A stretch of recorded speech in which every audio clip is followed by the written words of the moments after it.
along. So today we have a very special webinar, and we are so glad to be working with the Senate AI Caucus and our speakers.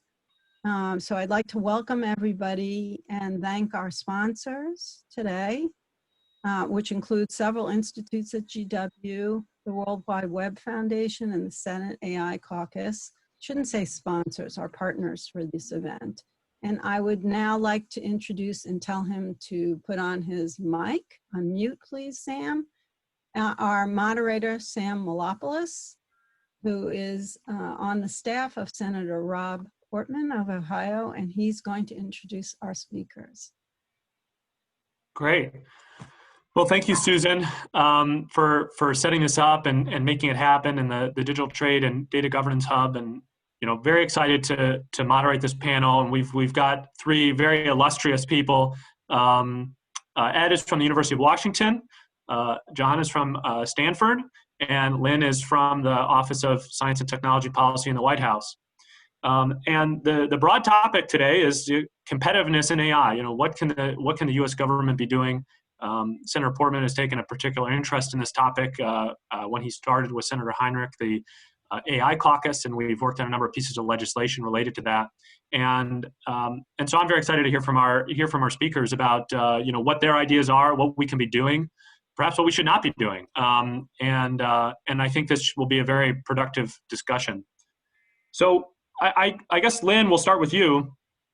I want to see like a Time magazine with your face on it, like Woman of the Year, because you have done so much for AI and the competitiveness of the country and emerging technology. And I thank you for it. I know a lot of people do, and a lot of people watching, I'm sure. So, one thing that I think people were really excited to see was this global partnership on AI. And, I think what's interesting there is it's so exciting to have countries coming together and the United States taking this leadership role in pushing back against China and some of the things we don't like that we're doing. But at the same time, our vision of AI is quite different from the Europeans' vision of AI and other countries' vision of AI. So I guess, how do you see the United States' role in the partnership, and how can we kind of square the circle, so to speak, where we do have some differences with our allies, but we do have kind of technical differences about regulation and the nature of emerging technology? Well, thank you, Sam, and I appreciate the Time magazine article. That would be very fascinating. But first, yeah, I appreciate the question, and let me start with a little bit of background. One of the key pillars of the American AI Initiative, which is the national AI strategy that the President signed in the executive order from February of last year, is to promote an international environment that supports American AI research and innovation and opens markets for AI industries in America, and ensures that the technology is developed in a manner that's consistent with our shared values and interests.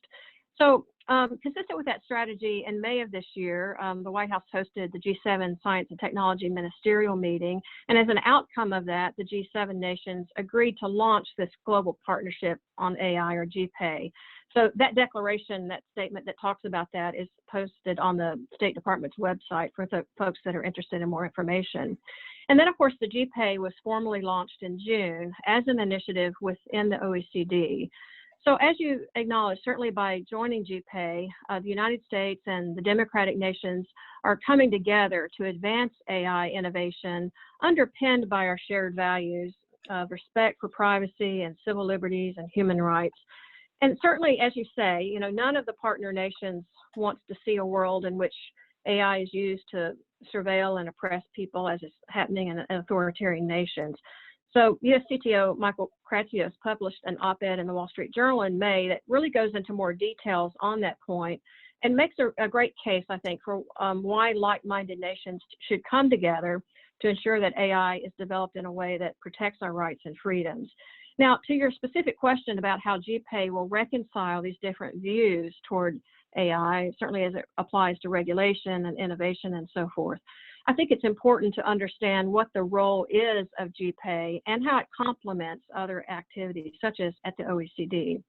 So I imagine this audience is aware that the OECD AI principles that the US and other 40 nations signed on to in May of last year, that work has led now to an additional AI work stream, and it's focused on multi-stakeholder, evidence-based policy development. But a key question, of course, in that is, where does the evidence come from to inform policy making? OECD has a number of robust AI work streams to gather that evidence, but GPay fills an important role that complements the OECD's work. So both GPay and OECD are providing key opportunities and mechanisms to strengthen the collaboration, not only between governments, but between AI researchers and experts and innovators from around the world.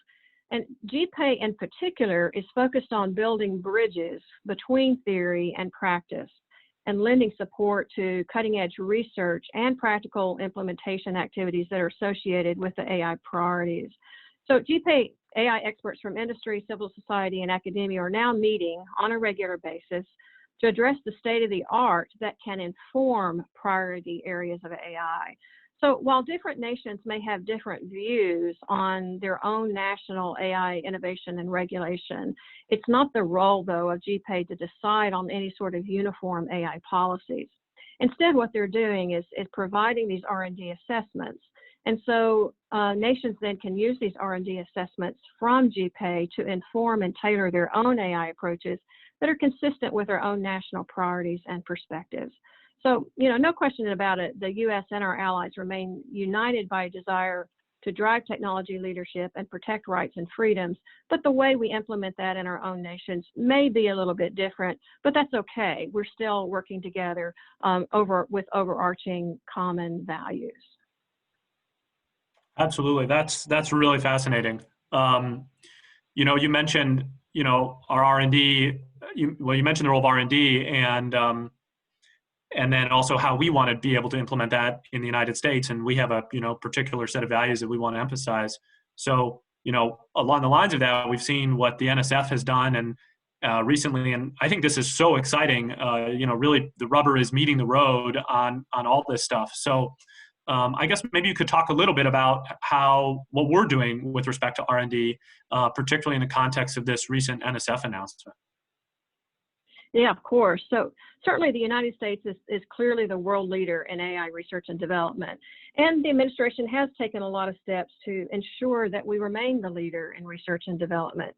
Again, back to the American AI initiative of the administration, the very first pillar is to make AI R&D a top priority for federal agencies and for agencies to take that priority into account when developing their own plans and budgets. Now, with the President's FY21 budget, the administration has committed to doubling our non-defense AI R&D spending over 2 years.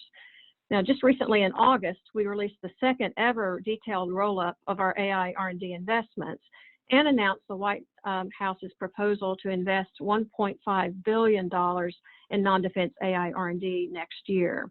So this is a significant increase over the previous budget and demonstrates, of course, how we view these technologies as strategic priorities amid global competition.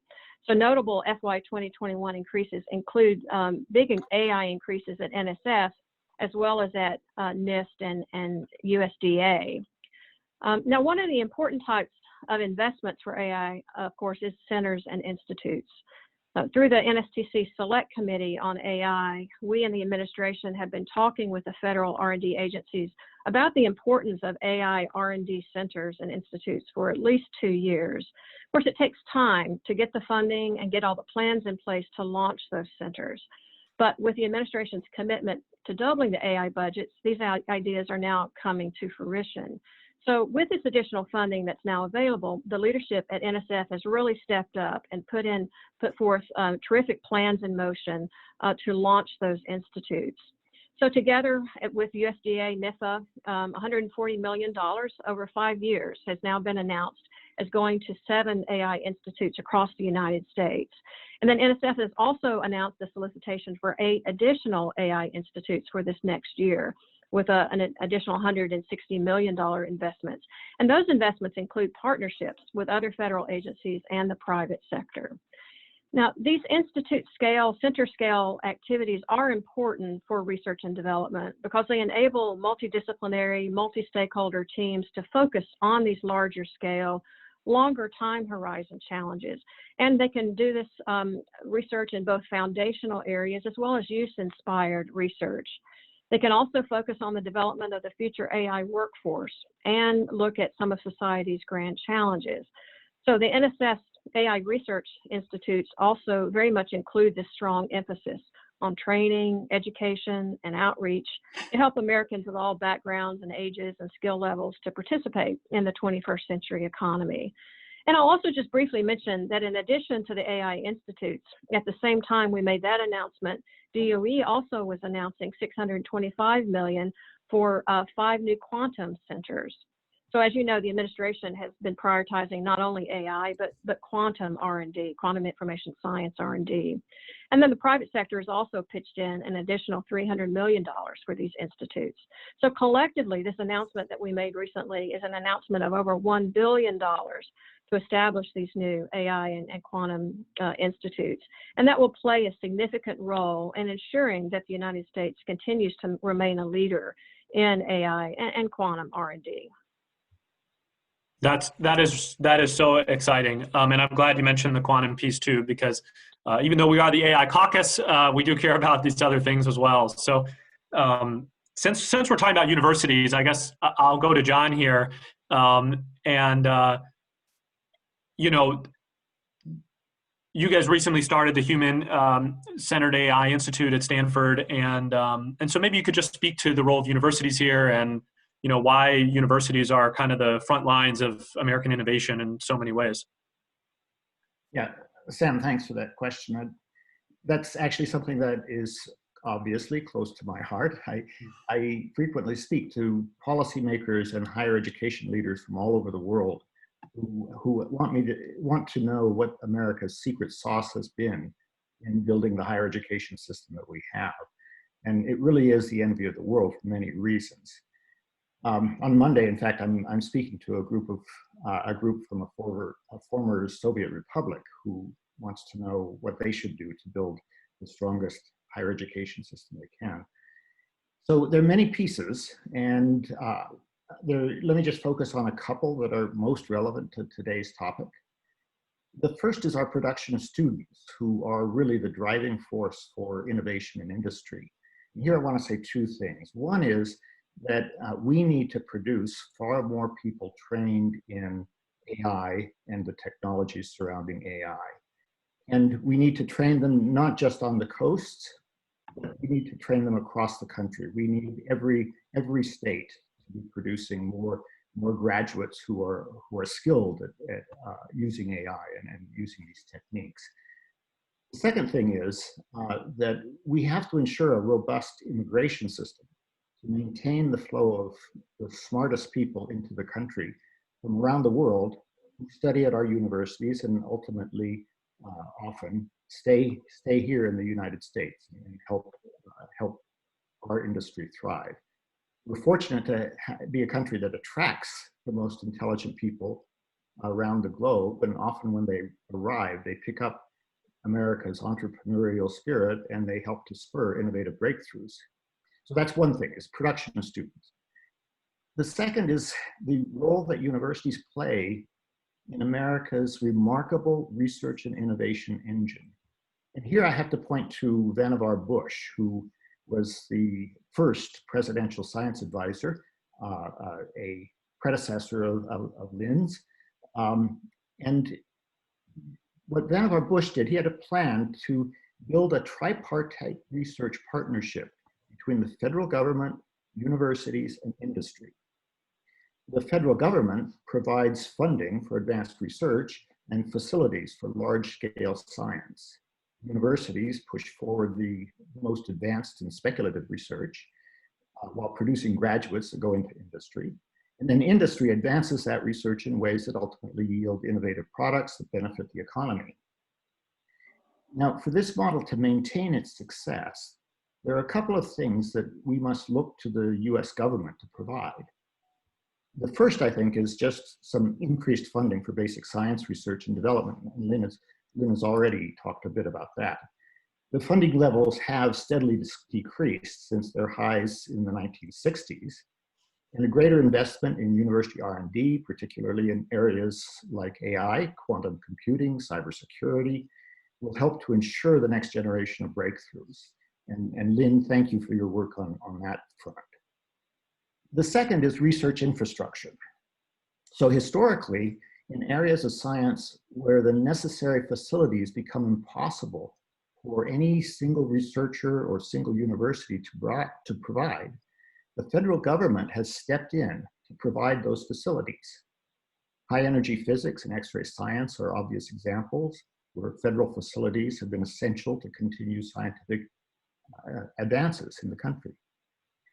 Now, we have gotten to a point where a similar effort is needed, I think, to maintain our strength and competitiveness in AI research and development. What is needed, though, is not large machines. Rather, what's needed is the computing power and large data sets that fuel research in AI. And this is why I believe that a national research cloud, what we've called a national research cloud, is so important.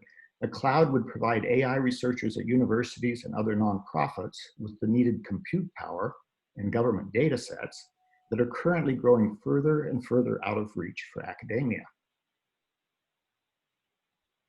Absolutely. I'm really glad, and Ed, I'll go to you in a second about the cloud, but John, just to dive into that a little more, because I'm glad you mentioned Vannevar Bush, and I think it's good because this isn't new stuff in a way, right? This tripartite model, bringing in people from all these different perspectives. I mean, in a lot of ways, we're just trying to get back to what people were proposing, you know, during World War II, and saying this is how to make the country competitive for the long term. So there's kind of this great legacy that you talk about. So I appreciate that. As a history buff, I appreciate that.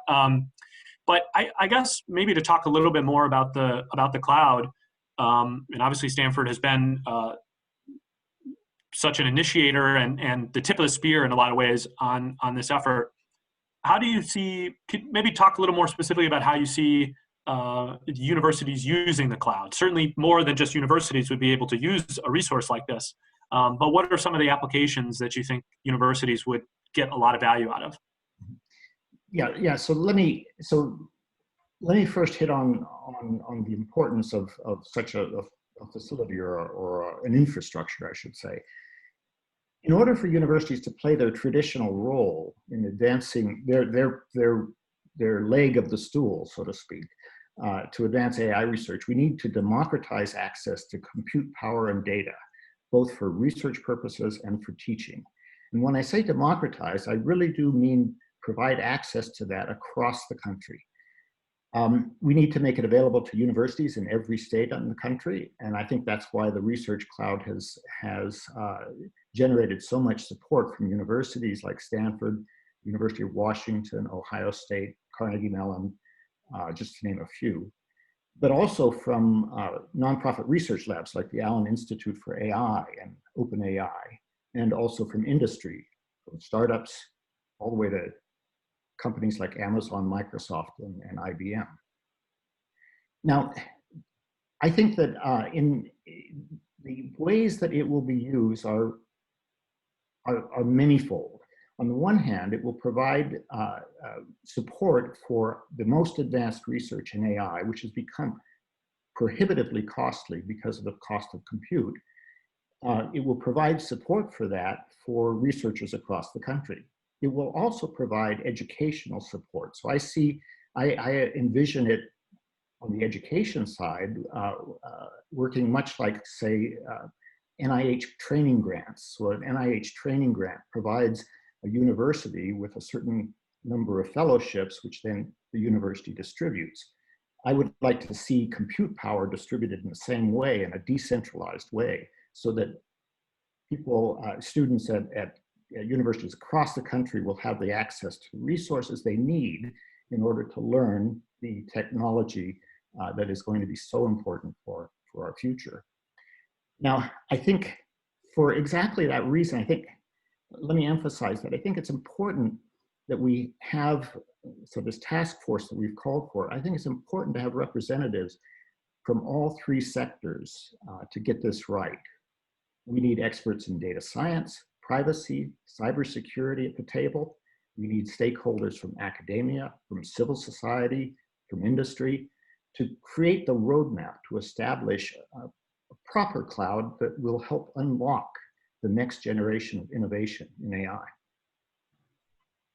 Thank you, John. Yeah, I could not agree more, and we were really pleased to see that the House Science Committee included a broad package of AI proposals, but within that was the legislation on the National Research Cloud. That's Portman-Heinrich legislation in the Senate, and then led by Representative Eshoo in the House, and that's in the House Passed NDA. So I think people are listening to that and kind of hear where you're coming from. So Ed, I want to go to you because John, just to basically piggyback off what John's talking about, I'd love for you to talk about your background in computer science and in your work. You worked in the Bush administration and the Obama administration. But then more specifically, what type of, how much computer we're talking about here? What actually is the kind of technical needs of the cloud, of a national research resource? And mechanically, how do we pull this off? Let me back up a little bit and build on what John and Lynne both said and talk about discovery in all fields of science and engineering. And increasingly for 50 years, it's been driven by computation. My late friend Jim Gray talked about 4 paradigms of discovery: empirical and experimental back many centuries, theoretical, computational, which arose to prominence starting about 50 years ago, and more recently data intensive, which really has become important in the past 10 years. And the federal government has a long history of providing computational resources for this. For example, the National Science Foundation supercomputer centers and the Department of Energy's leadership machines. And these have enabled breakthroughs in all sorts of fields, not just computer science, which in some sense enables the technology, but physics, geoscience, chemistry, materials, molecular biosciences across the board.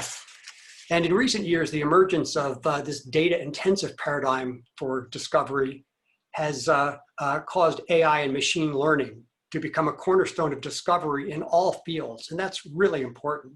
As important as the National Research Cloud is for maintaining our competitiveness in AI, it's important to maintaining our leadership in a broad range of fields, because increasingly that's how discovery is done. I'm on the National Science Foundation Advisory Committee for Advanced Cyber Infrastructure, and our roadmap is all about AI applied to discovery across the board. To emphasize something John said, the US has been a world leader in information technology, and it's because of that tripartite arrangement that he spoke about: government, industry, academia, people and ideas flowing back and forth. It's not really a pipeline. There's a whole lot of back and forth of people and ideas. And there have been a set of studies in the past couple of decades that have pointed out that every multi-billion-dollar segment of the IT industry bears the unmistakable stamp of federally funded university-based research. The internet is one example, but there are lots of others. It's across the board. So AI and machine learning require just vast amounts of computing resources and unique computer architectures as well, different than traditional numerically oriented high-performance computing. And that's where the National Research Cloud comes in. We've seen dramatic advances in the past few years, really the past half dozen years, on a whole bunch of challenges of artificial intelligence that have been with us since the 1950s, when the word artificial intelligence was coined. But by the way, there was a workshop held at Dartmouth College in the early 1950s, and a group of people then, in proposing this workshop, enumerated a set of challenges in AI and said, we think we can make substantial progress if the right small group of people get together for a couple months over the summer. It's been 70 years and we're still at it, but we're cracking a lot of these now. Natural language understanding, computer vision, machine translation, autonomous vehicles, and machine learning is what's driving these. It's really been just a remarkable breakthrough, deep learning recently. And in machine learning, what you do is you train a system on vast amounts of data, which again, John talked about. For example, images that are labeled. And then the system correctly classifies examples it hasn't seen before. And 3 factors are behind this progress: advances in algorithms, advances in increased vast amounts of data, and the amount of compute that's available for training. And now to the heart of your question, let me be specific about that. Between 2012 and 2018, the computing required to train the most capable machine learning systems increased by a factor of 300,000. Okay. Now, in an equivalent 6 years, Moore's law, which we always think of as exponential growth, gave us a factor of 7. Okay. So it's just extraordinary. And so the costs of being at the state of the art have exploded far beyond what university research can afford. And this causes, among other things, a brain drain of AI researchers who may move to industry because the Amazons and Microsofts and Googles of the world have access to that computing resource. And that in turn makes it far more difficult for universities to create the people that John pointed out are so important. So let me give you one example of what that increased investment in computation buys you. There's an annual competition in computer vision in which programs are asked to classify images they've never seen before into 1,000 different categories. And humans have an error rate of 5%. Humans get 95% of the images right and 5% wrong. In 2011, the best computer system had a 26% error rate. Okay. In 2016, the best computer system had a 3% error rate. So superhuman performance. Now, you may not care about whether an image is, a cheetah or a leopard or a house cat. But for example, computer systems examining retinal images can diagnose diabetic retinopathy, a disease of the eye that causes blindness if not diagnosed and treated early, with greater accuracy than board-certified ophthalmologists. So that's a medical example of what this computational power and what these advances give you. So that's the overall picture of why we need the computing and why we need the National Research Cloud. Yeah, Ed, that's a really, really good example. That's fantastic. So I'll say, if folks who are watching, if you have a question, feel free to submit those right now, and then we'll turn to those questions in just a second for the latter part of our webinar, our briefing today. But Ed, while people are thinking of their questions, just to go back to you. When people were coming up with, these advances in image recognition, is this mostly coming out of universities? How, maybe you could handicap how much comes out of universities, how much comes out of industry, and how much better do you think we would be in certain things if we had the fusion that that John and his friend Vannevar Bush have been calling for? Well, the answer is that it is a partnership. It continues to be a partnership, but increasingly the computational resources that you need are at the Googles and Microsofts and Amazons of the world. And even Facebook, for example, procures services from those companies in some cases on sort of an overflow basis. The Allen Institute for AI, which is bankrolled by Paul Allen, cannot afford the computational resources that researchers at Google have. Okay, because it's just the amount of compute that you need to be at the state of the art is just extraordinary. So it is a partnership, but I worry that the partnership is being distorted. The cloud computing is deployed by Microsoft, Google, Amazon, IBM, and others, offers just unprecedented scale. And because AI and machine learning are useful to businesses as well as in scientific discovery, they are developing essentially proprietary hardware such as Google's tensor processing units and proprietary software such as Microsoft's Azure Machine Learning. And they offer just remarkable capabilities. And again, those are available commercially and academically, but in the volumes that you require to be at the state of the art, they are unattainable. So I think the way forward, and we can say more about this, is a public-private partnership. And that's really what the National Research Cloud is about. I think, in my view, would provide the university community with cost-effective access to the vast resources that the commercial cloud providers are building out. That's great. Absolutely. John, did you want to get in here? Well, I absolutely agree with everything that Ed has said. I just wanted to throw in another example, which is has been in the news a lot. The OpenAI's GPT-3 system, which is a natural language model that has really remarkable performance capabilities and has surprised and worried a lot of people. That was trained on 570 billion gigabytes of data. So, you know, that just shows you the scale of not just the computation, but in addition, the data that is required for some very, very large scale models. Now, that's an extreme. So natural language processing is very, very computation intensive. And that is so far, I think, the king of the hill, the largest model that has ever been trained.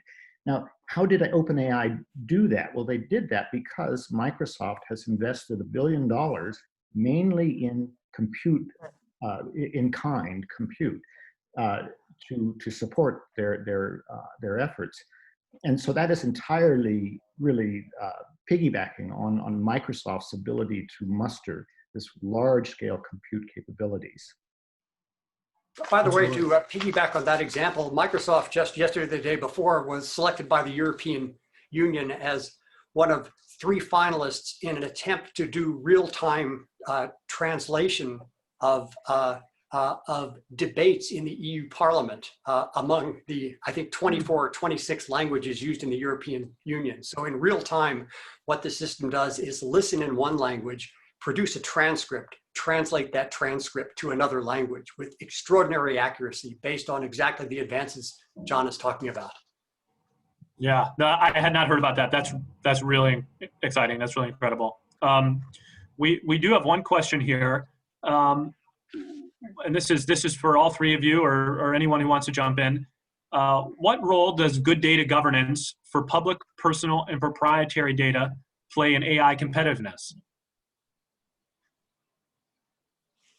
John, you want to take that? Well, I'll just say that I see those issues as the necessary condition for doing anything with. So one of the things that we're hoping the National Research Cloud will provide is curated and high quality data sets from government. And some of those data sets obviously involve personal information and things of that sort. So these kinds of questions on data security are absolutely core to the planning that has to go into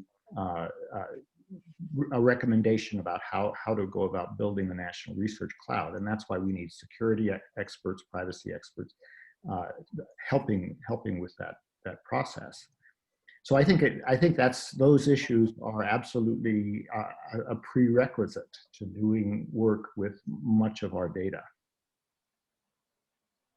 And hi, this is Lynne. I'll just add that certainly the government is working to implement new good data governance across the agencies. You know, the federal data strategy is trying to promote a culture across the federal government that people have and understand what a good approach is to data governance and making that part of the overall efforts that they take as this data is considered for even internal government uses, really sort of harnessing the capabilities of data.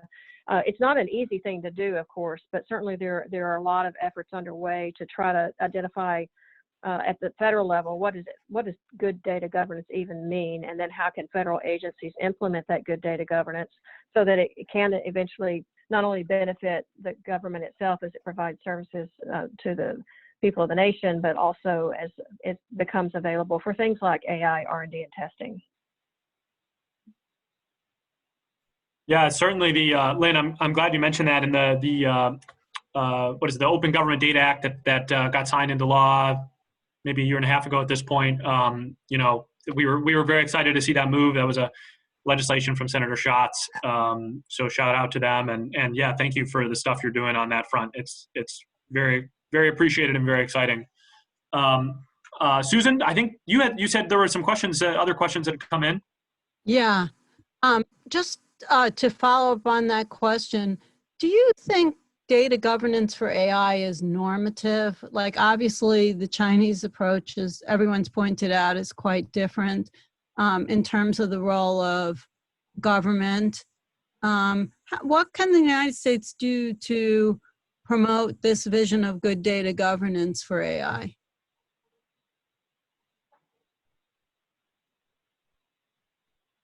Lynn, would you like to try?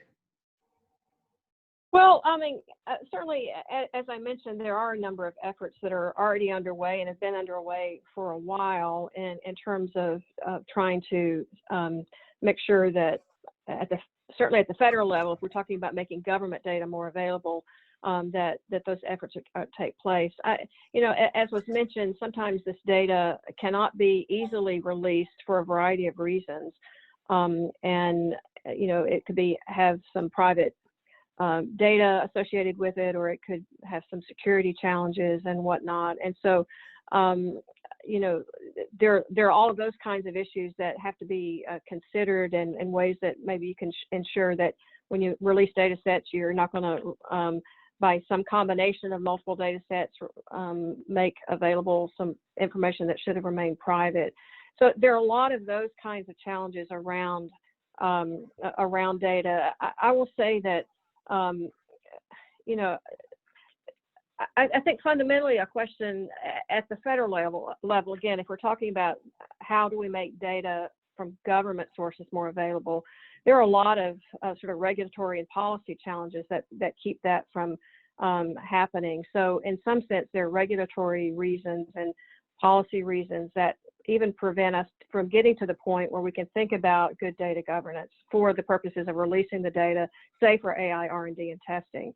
And those are things like, if the use of the data for AI research is not the intended original purpose of that data, but now it's a secondary use, there are laws that limit agencies making that data available, even if it has no private information. Or no security challenges. And so I think there's multiple kinds of challenges for making data available that aren't only on data governance, but are also on the regulatory barriers that are preventing agencies from even getting to the point where data governance matters for the purposes of releasing the data for AI, R&D, and testing, for instance. Ed was going to make a point about... I was going to say a bit more about how the National Research Cloud might actually work. And here's what I imagine. As I mentioned, this is going to be one of these public-private partnerships that John and I and Lynn have all alluded to. But I could imagine the government partnering with the commercial cloud providers to make the capacity that's needed available to the academic community at an affordable price. And the way that might happen is, honestly, there is a significant difference between what it costs them to vend the service and what the sticker price is, okay? And so you can imagine closing that gap. And in fact, the companies are already doing this. Google, for example, as I understand it, gave away about $100 million of AI-oriented machine learning cycles last year to the research community. And that's sticker price, okay? And Microsoft and Amazon are doing similarly, I'm sure. And why does Google do this? Well, one important reason is they understand the importance of the academic community in providing the research and the talent that they build on. And let me look at Google as an example. Everyone knows that it was founded by two graduate students at Stanford long ago. But their scalable infrastructure was designed and deployed in the beginning by a PhD from the University of Washington, Jeff Dean, and a PhD from MIT, Sanjay Jemawat. Jeff now leads their machine learning effort. He's the head of AI at Google, and that work for him began in a partnership with a Stanford faculty member, Andrew Ng. That's sort of how Jeff got excited about machine learning. So these companies get it. Right, and they understand that this role is important. I've been part of a National Science Foundation demonstration project called Cloud Bank in the past year, and what it does is to provide a uniform interface to all the commercial cloud vendors for a narrow subset of computer science research. So it's a demonstration project, but it's how this might work. So Google, IBM, Microsoft, Amazon are all providing services through Cloud Bank. The federal government provided the funding to develop this service and also to support a certain amount of the computation just the sort of partnership we've talked about. And what Cloud Bank does is to remove the friction from cloud usage and account management. It hides cloud contract negotiation. It's all taken care of. It provides a uniform interface to all of the commercial cloud vendors. It has significant educational and training component, which helps researchers and students get up to speed on the cloud. So the point is there's a model for how this might work. Yeah, John? Yeah, I just wanted to, again, I agree with everything that Ed says. But one thing that I want to emphasize, so Ed used the example of how the tech industry recognizes the importance of both the research coming out of universities, but importantly, the talent that's coming out of universities. And what I want to emphasize, that of course is true. And, but what I want to emphasize is that this is not for just the tech companies. As a matter of fact, AI, in order to unlock the potential of AI to increase the productivity in this nation, it is as important to Walmart and Target as it is to Amazon to have AI talent in the rank. And so for that, you want not just the UWs and the Stanfords producing people that go into, that go to Microsoft and Google. You want universities across the country who are developing training talent that then can provide the AI talent that's needed by the Walmarts and the Targets, or the banks, or the healthcare industry, and so forth. So across every vertical, every industry is going to require this skill as a core part of its expertise. To emphasize that, historically, 70% of the people who are IT professionals do not work in the technology industry, okay? They are technology people working in every imaginable other industry. And this is accelerating, and it's heavily moving in the direction of AI, just across the board, just as John said. Yeah. I was simply trying to illustrate why these companies are going to be interested in the sort of partnership we've described. No, absolutely. I did not know that. That's 70%. That's actually higher than I thought it would be. I'm surprised. We have a question here. So on the National Research Cloud for all Americans, should the cloud be available to all Americans, not just those with AI/ML research roles in these three sectors? I think we certainly envision it being open to people who are, who have a good idea and want to plug in. And I think Japan is doing some stuff with this, but maybe you guys could speak to that a little more about what's the universe of people who would get to use this? Do you have to be a professor, or can you be someone with a good idea? I believe that this should be provided to the entire nonprofit sector. And the nonprofit sector might be university researchers, it might be researchers at a place like the Allen Institute, or it might be people who are in neither of those positions, but really does have a high quality idea and the ability to make use of this resource. Now, I think that there's going to have to be vetting, obviously, and so the proposals will have to be vetted to make sure that the person asking for access to this really knows what he or she is doing. Absolutely.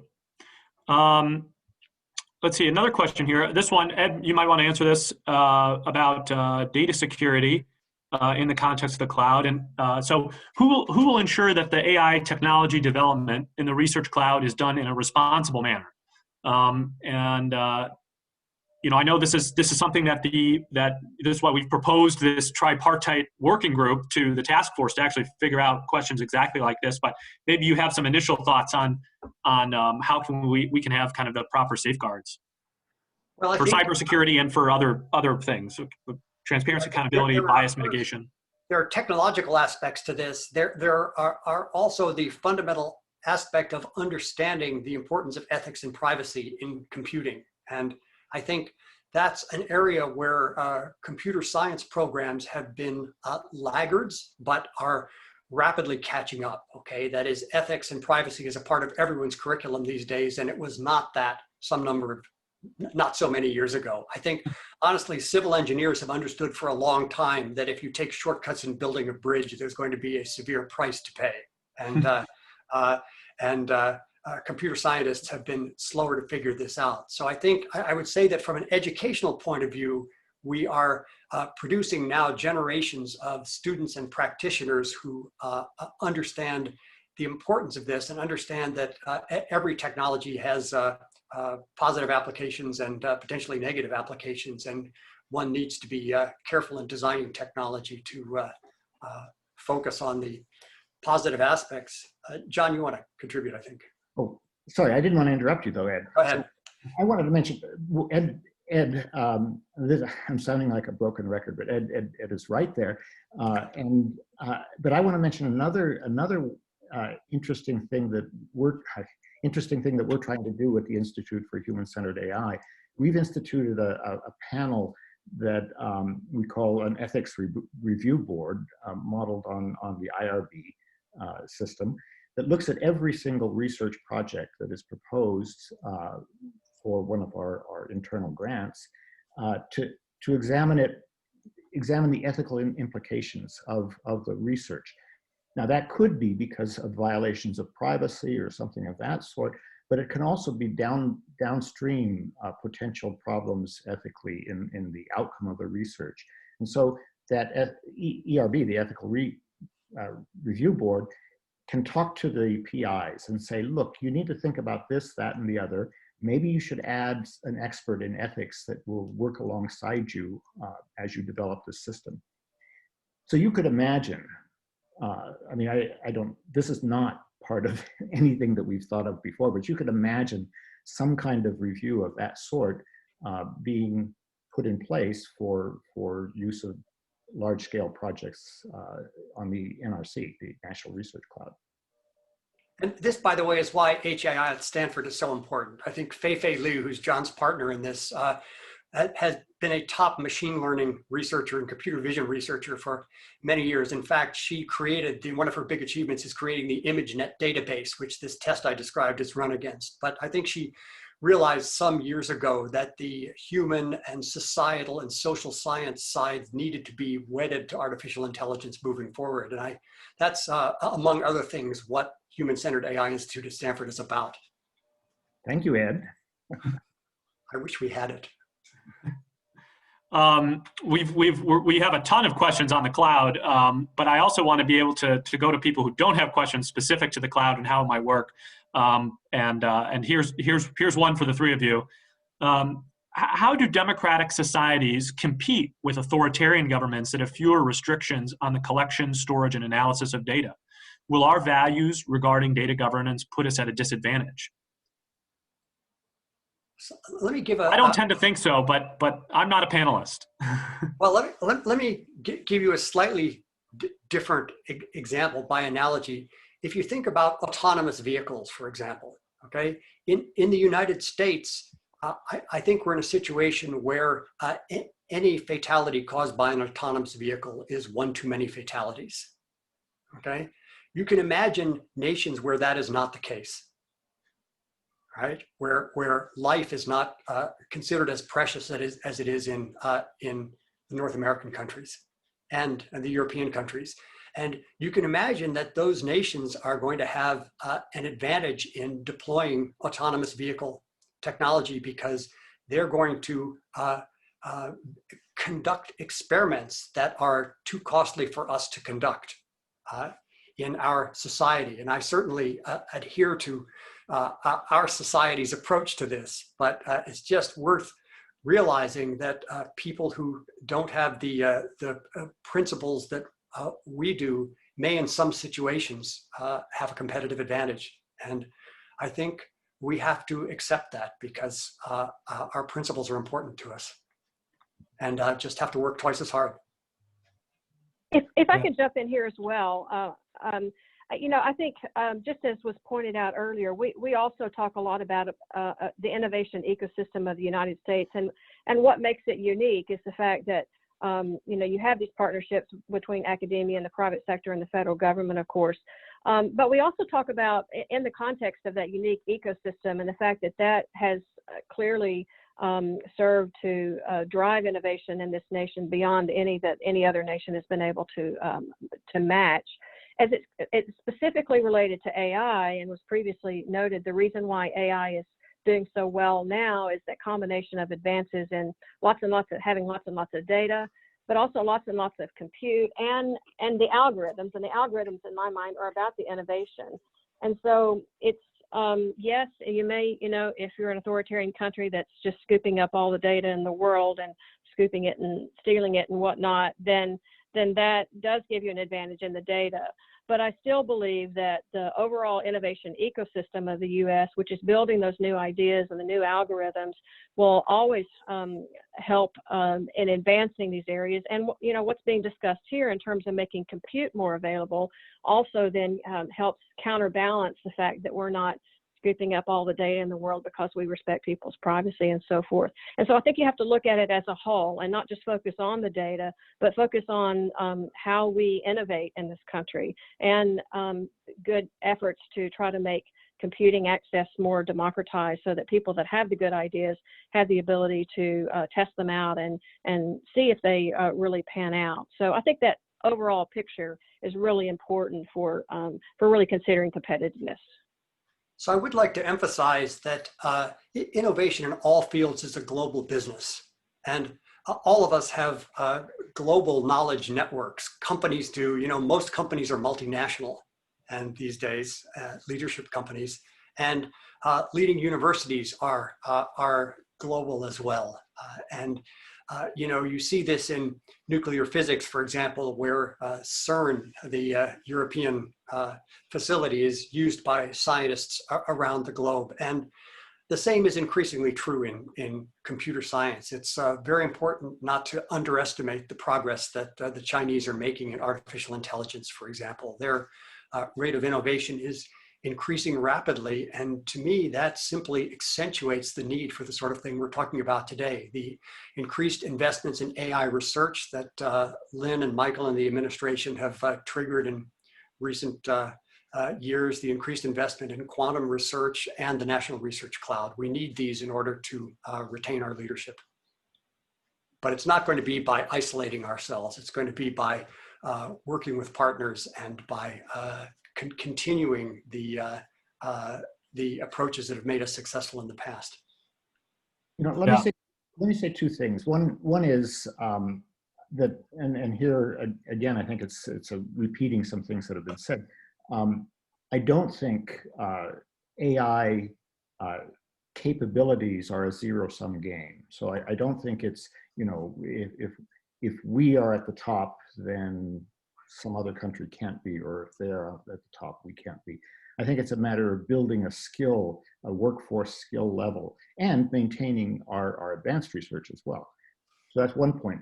The other point is that this view that some countries, in particular China, have access to data and have different policies and attitudes toward that data gives them an unmatchable advantage. That argument, my friend Kai-Fu Lee makes that argument in a book, basically, that here is why China is destined to be the leader in AI. And I think that, as Lynne has pointed out, that's just too narrow a viewpoint. That the data and the freedom, so to speak, to use that data is one aspect that may in fact provide some advantage to some countries, in particular China. But I think, first of all, we can get over those barriers with the right attitude and the right attention to privacy and figuring out ways of providing this data without violating our principles. And secondly, there's plenty of data where these kinds of issues simply do not arise. Data from the on traffic and sensors in automobiles and so forth and so on. That data mostly does not violate privacy. Doesn't have the same issue that health data, for example, has. So I mentioned Jim Gray at the answer to the first question. And Jim, a number of years ago, worked with Alex L.A. at Johns Hopkins to build the data system for the Sloan Digital Sky Survey. And Jim always said that the greatest thing about astronomical data is it's worth zero. Okay, and you know, there's plenty of it. So it's exactly what John said. That's great. We're almost out of time, so I think we'll just ask one more question. This has been fantastic. Thank you to all three of you and to Susan. I've really enjoyed this discussion. We've been over 100 participants for almost the entire hour, so I'm very impressed. And I think we've had a really good conversation about the National Research Cloud in particular, which is, you know, perhaps the most exciting thing happening right now in terms of boosting our competitiveness and again, building on the legacy of the post World War II era. So I guess my last question is just general for each one of you. What's something that you look at and are very excited about in terms of the United States' competitiveness with respect to AI? And then what's something that you think we're deficient in right now, or something that keeps you up at night, perhaps? Start with Lynne. Well, I think, you know, certainly the recent announcement about the $1 billion that we're investing in AI and quantum research centers and institutes, I think is going to give a big boost to our R&D across the board. I think, you know, if you look at these centers as well, it's also, as we've mentioned, it's about training the workforce, which has been mentioned a number of times. And I think being able to bring together this multidisciplinary perspectives and bring together partnerships across, you know, the academic industry, nonprofit, government sectors, all of that will really, I think, take us to the next level when it comes to advances in AI and also in the training. And then having 8 new centers coming online, institutes, AI centers and institutes coming online next year as well. I think it's very exciting. And these are covering both the foundational research areas as well as the vertical areas like precision agriculture. So I'm really excited about that. I think, you know, those are the areas that we can really make forward advances. Given the time, I'm not going to say anything about things I'm not happy about, because I think we're making great progress. So to me, what's exciting, and this is just going to be repetitive, is the extraordinary advances in AI in the past half dozen or 10 years. The fact that these challenges that have been with us since the early 1950s have suddenly been cracked by these advances in machine learning and deep learning. And those, by the way, have been multinational advances, of course, okay? So the Acm Touring Award, we call it the Nobel Prize of Computer Science because we don't have a Nobel Prize, went 2 years ago to 3 people for their advances in machine learning and deep learning, and 2 of them are in Canada, although one of them began the work when he was at Microsoft in Redmond. The third is Jan LeCun from NYU. And this revolution that those gentlemen began, and by the way, what they really did was to pick up work in what was called neural networks from decades ago.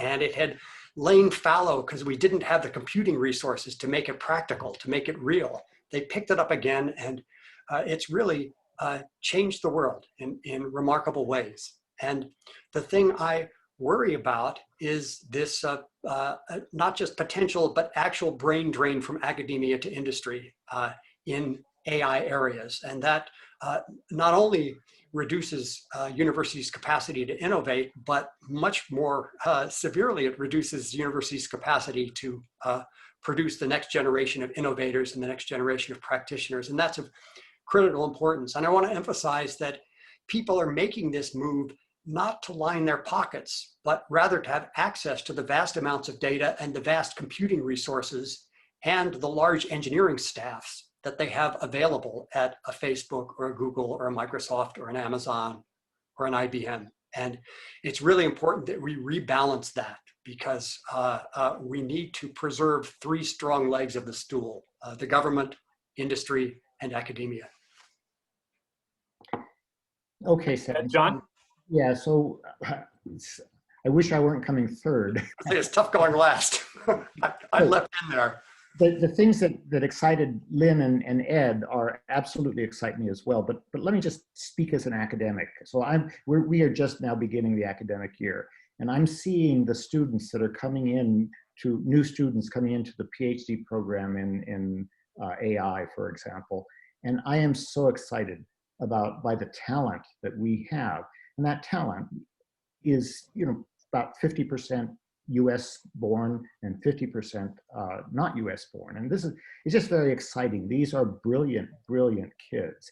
Or maybe I shouldn't call them kids, but I'm getting old. They're brilliant people that are going to contribute to the field, and they're going to contribute to the US. So that excites me. It excites me every fall when I see that. And the thing that that worries me the most is exactly what Ed said, which is we need to maintain that, and the brain drain from academia to industry is not a good situation for maintaining our strength. But John also spoke to the importance of immigration to our nation's success earlier, and that's another piece of the talent pipeline. On one hand, we can't have international espionage, but on the other hand, we can't close our borders, because our strength has been achieved by having the best and the brightest from all nations come to the US to get educated and to stay here and to contribute to our innovation ecosystem. Right, and let me emphasize, we can't be naive about it. And I think that this is something that academia, faculty can be very naive. And I think we need to learn how to be more careful about some of these things, but we can't do that by stopping the immigration of talent that we depend upon. Absolutely. Speaking of which, Senator Portman has other legislation on that very topic about China's infiltration of research institutions and the repatriation of the knowledge that's coming out of there. So we try to cover all our bases here in Senator Portman's office. But Ed, John, Lynn, and Susan, thank you so much, and thank you to everyone who has tuned in today. We really appreciate it.